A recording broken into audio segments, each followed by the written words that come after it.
ఈరోజు ఈ వీడియోలో మీకు తల లేకున్నా కూడా కొన్ని సంవత్సరాలు బతికిన జీవి గురించి చెప్పబోతున్నాను. అలాగే వర్షంలో గాల్లో వెళ్తున్న విమానాలపైన పిడుగు పడితే ఏం జరుగుద్దో చెప్పబోతున్నా. అలాగే మన ఇండియాలో డ్రైనేజ్ సిస్టమ్ ఉంది కాబట్టి మన సుస్సు పచ్చడి సాఫీగా వెళ్తున్నాయి. ఒకవేళ డ్రైనేజ్ సిస్టమ్ లేకపోతే ఏం జరుగుతుంది? అలాంటి దేశం ఒకటి ఉంది, దాని గురించి చెప్పబోతున్నాను. ఇలాంటి ఇంట్రెస్టింగ్ ఫ్యాక్ట్స్ గురించి ఈ వీడియో చివరి వరకు చూడండి. Fact number 1. తల లేకుండా ఈ భూ ప్రపంచంలో జీవులు బతకడం అసాధ్యం.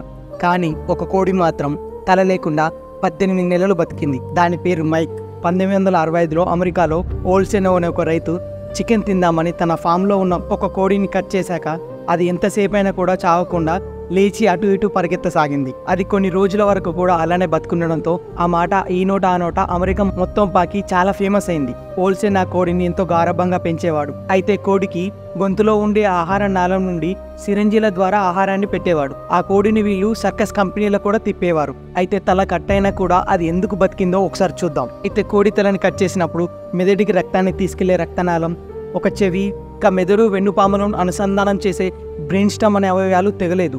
రక్తం గడ్డ కట్టడం వల్ల రక్తస్రావం కూడా ఎక్కువ అవ్వలేదు. కొన్ని జాతుల కోళ్ళకి సాధారణంగా బ్రెయిన్ స్టమ్ అనే అవయవమే కోడి మొత్తం కదలికలను కంట్రోల్ చేసింది. అది ఉండడం వల్లే కోడి బతికింది. Fact number 2. మీరు ఎప్పుడైనా అనుకున్నారా, వర్షాకాలంలో ఉరుములు మెరుపులు వచ్చినప్పుడు ఆకాశంలో వెళ్తున్న విమానాలపైన పిడుగు పడితే పరిస్థితి ఏంటి? లోపల ఉన్న మనుషులు చనిపోతారా లేక విమానం పేలిపోతుందా అనే సందేహం మన జీవితంలో ప్రతి ఒక్కరికి ఒక్కసారైనా వచ్చి ఉంటుంది. అయితే ఈ వీడియో మీకోసమే.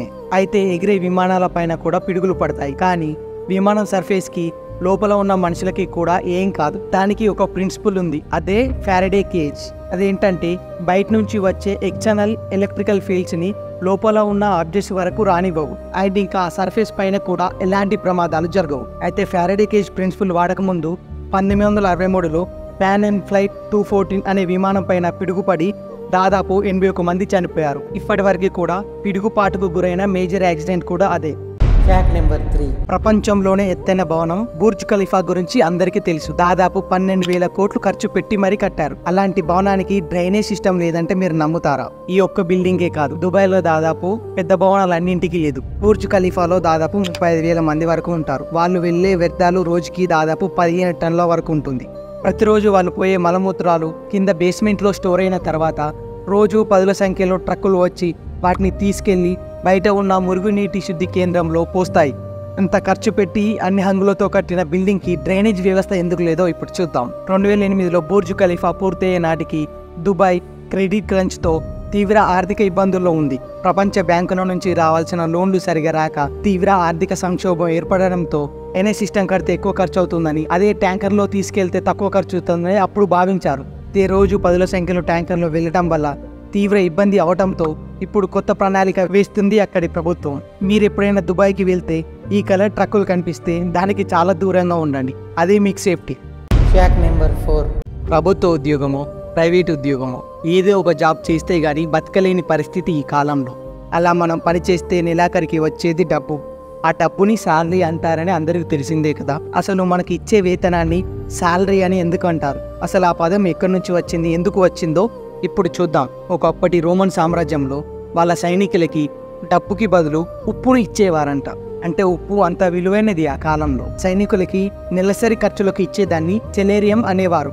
ఇందులో సల్ అంటే సాల్ట్ అని లాటిన్ భాషలో సాల్ అనేవారు. తర్వాత అది ఫ్రెంచ్ భాషలోకి సలేరీగా అనువాదం చెంది తర్వాత ఫ్రెంచ్ నుండి ఇంగ్లీష్లోకి సాలరీగా మార్పు చెందింది. ఇందులో కనిపిస్తున్న అక్షరాలు మీకు ఏమైనా అర్థమవుతే కింద కామెంట్ చేయండి. Fact number 5.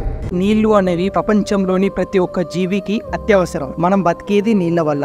అలాంటి నీళ్ళని మనం తాగిన తర్వాత మన లోపల ఉండే కిడ్నీలు ఆ నీళ్లలో ఉండే ఉప్పుని మిగతా వ్యర్థ పదార్థాలను తొలగించి మిగతా నీరు మన రక్తంలో కలిసిపోతుంది. మన భూమి పైన 65% సముద్రపు నీరే ఉంది కదా, అలాంటిది మనం మంచినీరు కాకుండా సముద్రపు నీటిని తాగితే మనకేమవుతుంది ఇప్పుడు చూద్దాం. సముద్రపు నీరు తాగితే అందులో ఉప్పు శాతం ఎక్కువ ఉంటుంది కాబట్టి కిడ్నీలు పనిచేయాలంటే ఇంకా ఎక్కువగా మంచినీరు తీసుకోవాలి. అప్పుడు మనకు దాహం ఎక్కువగా వేసి డిహైడ్రేషన్ కి గురై చనిపోయే ప్రమాదం 100% ఉంది. ఒక మానవులే కాదు, ప్రపంచం పైన ఉన్న జీవులన్నీ ఉప్పు నీరుని తాగలేవు. కానీ ఒక పిల్లి మాత్రమే సముద్రపు నీటిని కూడా తాగగలదు. పిల్లి మూత్రపిండాలు చాలా ప్రత్యేకమైనవి. ఇవి సముద్రపు నీటిని కూడా శుద్ధి చేసేంత శక్తిని కలిగి ఉంటాయి. ఈ ఫోటోలో కనిపిస్తున్న జంతువును గుర్తుపడితే కామెంట్ చేయండి. Please like and subscribe. Love you all.